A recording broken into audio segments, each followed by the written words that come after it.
is God himself. This is the grandest theme of all. In fact, this being in the middle of these statements tells me that all of the statements that we learn about here tonight about who Jesus is flow from this particular statement. Jesus is God. And in order for the author to really drive his point home, he expresses the deity of Christ in two different ways. In the first way, which really has been truly enlightening for me this week, he says Jesus is the radiance of the glory of God. That is, Jesus radiates the glory of God. Have you ever seen a figure which is walking around and it's like they have this bright light around them? They are radiating whatever it is that is around them or whatever it is that they have. Maybe someone's on fire and they're radiating the fire. They are radiating. They are encompassed by that.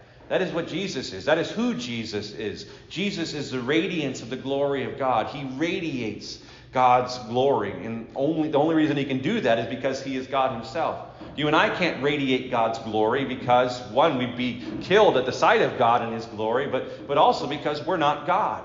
But Jesus is. Jesus is the one who is God in flesh. In Matthew chapter 17, he showed a few individuals his glory. He showed both Peter, James, and John who he was, and they were amazed by it. In Matthew chapter 17, you don't have to turn there, I'll read it. It says, "And after 6 days, Jesus took with him Peter and James and John and his brother, and led them up to a mountain by themselves. And he was transfigured before them. And his face shone like the sun, and his clothes became white as light. And behold, there appeared to them Moses and Elijah talking with him. And Peter said to Jesus, 'Lord, it is good that we are here. If you wish, I will make 3 tents here, one for you and one for Moses and one for Elijah.' He was still speaking when, behold, a bright cloud overshadowed them, and a voice from the cloud said, 'This is my beloved Son, with whom I am well pleased. Listen to him.' When the disciples heard this, they fell on their faces and were terrified. But Jesus came and touched them, saying, 'Rise and have no fear.' And when they lifted up their eyes, they saw no one but Jesus only." This truth, this experience for the Apostle Peter led him to write in his letter in 2 Peter chapter 1 that because of what he saw on that mountain, he was all the more assured of the fact that Jesus is the one in whom he needs to place his trust in. The very fact that he saw Jesus radiate the very glory of God led Peter to forsake his own cowardice, to forsake the fear of man, to forsake the persecution that would come for naming the name of Christ, and to say, "I saw God, and he was shown to me through the person of Jesus Christ." Now, to drive this point home even more doubly true, he says not only is Jesus the radiance of the glory of God, but he is also the exact imprint of his nature. This word imprint here is the Greek word character. We're familiar with this word. It's spelled the same as it is in the Greek and the English language. And the character is the impression. When it says that he is the imprint of his nature, he is the impression of his nature. And so when we think about this statement, what we're to think about is a stamp.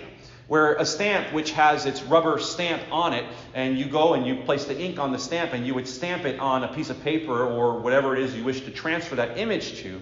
You transfer that to that paper and you expect whatever that image is to transfer onto the paper. So you say you have a rose stamp. You're going to stamp that rose stamp and you're going to see that this is actually a rose there on the paper. It's the very argument that the author of Hebrews is making. He is saying if there were to be a God stamp, picture with me a God stamp, whatever that might look like. You would stamp that, and Jesus would be the imprint of that stamp because he is God himself. Or another way that you could think about this imagery that the author of Hebrews is saying is, take, for example, a coin. A coin has a superscription on it. It has an image on it, and there's a die that corresponds with that image that is on the stamp. If you were to take or to make a God coin, when the image was stamped onto that coin, it would be Jesus himself because Jesus is God in the flesh. This is what the point the author of Hebrews is making. He is saying Jesus bears the very stamp of God's nature. He is God. Now, you might ask, did Jesus ever claim to be God? Many people will make that argument to say, I don't need to be a Christian because Jesus didn't even claim to be God. Why would I believe what you're trying to tell me to believe in? Well, the very fact that someone says that Jesus never claimed to be God shows that they have not read the Scriptures. In John chapter 14, verse 9, Jesus is asked by his disciples to show them the way to God. And he says to them in John 14:9, "Have I been with you so long, and you still do not know me, Philip? Whoever has seen me has seen the Father. How can you say, 'Show us the Father'? What Jesus is saying here to his disciples is, listen, if you're looking to follow God, look no further. I am God. I am the Son of God. The Father has sent me in order that I could live a righteous life on your behalf and die in your place in order that you could be brought back into right relationship with God, your Father. You see, this is the most beautiful truth that so many people overlook. We often think that God is so far and above us. He's beyond us. He doesn't even care about us. He's just separate from us. But the reality is that God took on a nature like ours in order that He would be able to save us from our sins. You still might have someone say to me, I don't believe in God, therefore I don't have to believe in Jesus. I don't believe in all of this need for salvation. I don't believe that there is a Creator who has made all things. Well, then who do you believe in? What do you believe in? What happens to you after you die? What is the reality of your life going to look like when you die? And is it going to be nothing? Is it going to be, you get reincarnated into something else? What is the reality of your life going to be for all of eternity?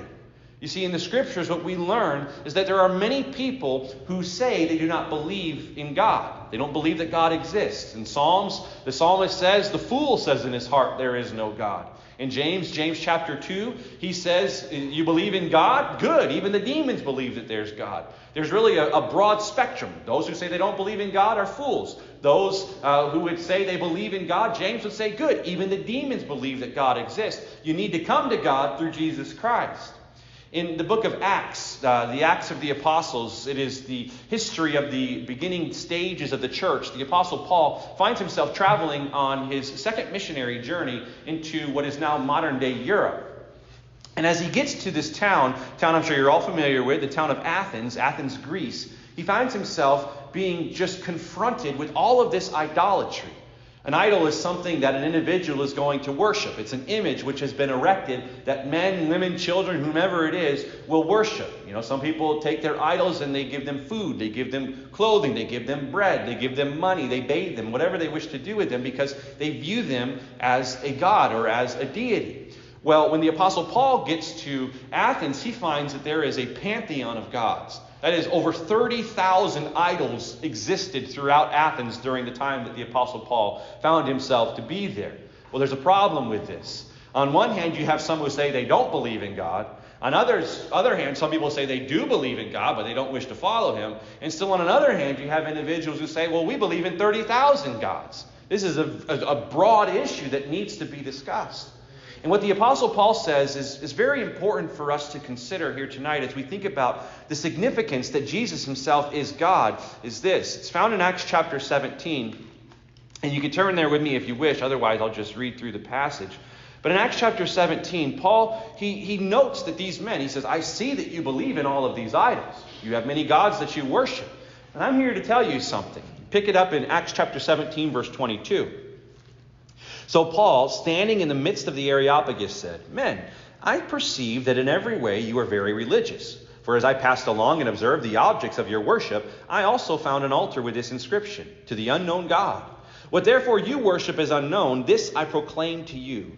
The God who made the world and everything in it, being Lord of heaven and earth, does not live in temples made by man, nor is He served by human hands as though He needed anything, since He Himself gives life to all mankind, life, breath, and everything. And He made from one man out of every nation of mankind to live on all the face of the earth, having determined allotted periods and the boundaries of their dwelling place, that they should seek Him, and perhaps feel their way toward Him and find Him. Yet He is actually not far from each one of us, for in Him we live and move and have our being, as even some of your own poets have said, for we are indeed His offspring.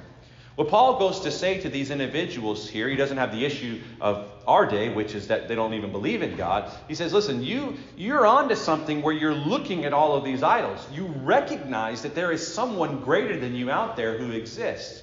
But you have got it and you are looking in the wrong place. The very fact that you have a statue which says to an unknown God leads me to understand about your own system, your own culture, that you are still seeking after the one true God because all of your 30,000 gods are not enough for you. He says, let me introduce you to this God today. And he begins to tell them about God and what He has done in the sending of His Son, Jesus Christ. Now, in our day here in the United States, I don't think we have as much of a problem as idolatry. We don't have statues all around us. We may have a problem with idolatry of the heart, that is, things in which we put before God in our life. But we really don't have a problem with the idolatry that Paul found himself having in Athens. The problem we have is this idea that many people have today in the United States and throughout the world, that is saying that God does not exist. Those are atheists, individuals who don't think that they are accountable to God because they don't think that there is a God. Now, how do we answer that question?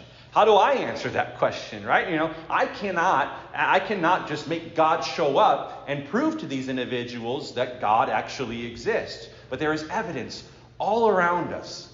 You go to Romans chapter 1, and in Romans chapter 1, the Apostle Paul is remarking upon the fact that it is evident to all mankind that God is, that God exists. But he says what happens to man is they begin to worship creation rather than the Creator, and therefore they lose sight of their Creator because of all of the creation. This is what happens with idolatry all the time. They begin to worship a piece of wood that has no life in it rather than the one who gave that wood or who made that piece of wood.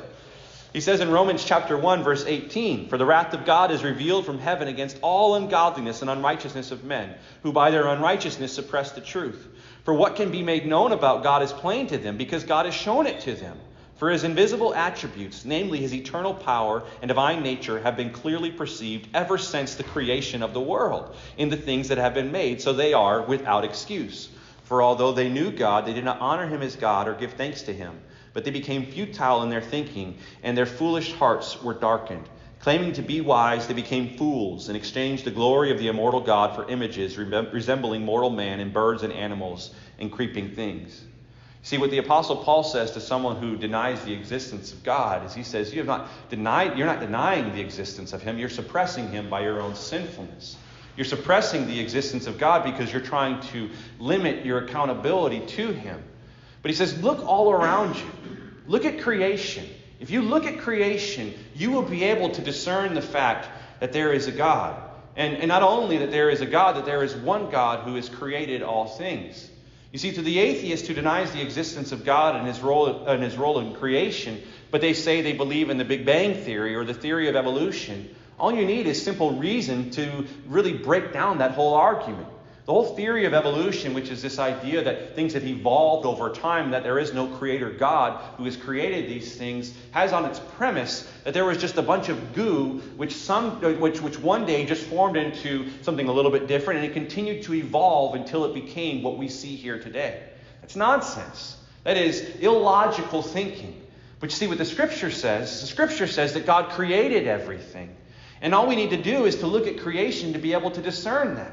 I mean, how many of us would look at a building and say to ourselves, boy, that just must have been a bunch of goo and it somehow just became this building? None of us would think that, logically. No, we would say someone created this. Someone created this building. This building didn't just appear one day because it evolved from a piece of grass or a piece of wood. This building was created by someone. In the very same way, creation was made by God. All things that were created have been made by God, and God has shown himself to us through creation. And on even a greater scale than that is this idea that not only does God reveal himself through creation, but even more specifically, and this goes back to our point here tonight, God has revealed himself through the person of his Son, Jesus of Nazareth. Jesus has come, and he is God in flesh. And he is calling all of us today to come and to find rest in him, to bring us back to God, where we will find a right relationship with him, which was once severed because of our sinfulness. Jesus is God in the flesh. And anyone who wishes to deny the existence of God, well, they need to deny the existence of Jesus, because Jesus came. And Jesus proved that he was God because he worked outside of the realm of nature. The supernatural was how he worked. And he proved that he was God by raising himself from the dead, something in which no man could ever achieve. No theory or no way of evolution could ever achieve death to life. It's impossible. It does not happen. But it can happen if God exists, and Jesus has proven himself to be God.